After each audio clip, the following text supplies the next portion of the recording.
तोहर गाँव में आई बिता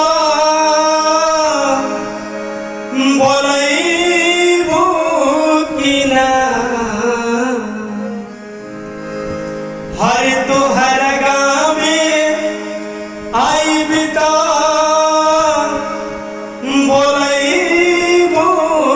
कि ना अरे हंसी के एक लोटा पानी पियैबू कि ना जाए लागबी त कबनो केवाड़ी से प्यार नहीं हरे ले बाकी